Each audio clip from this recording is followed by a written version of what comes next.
Morning to all of you. आज हम आप लोगों को write words with U sound बताएंगे।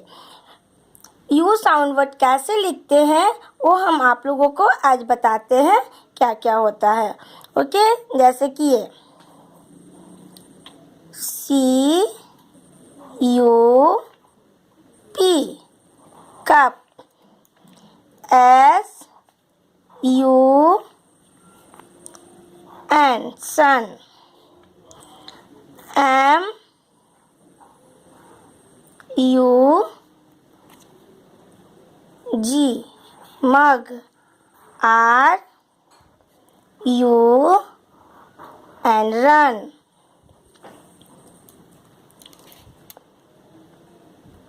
जी यू एन गन,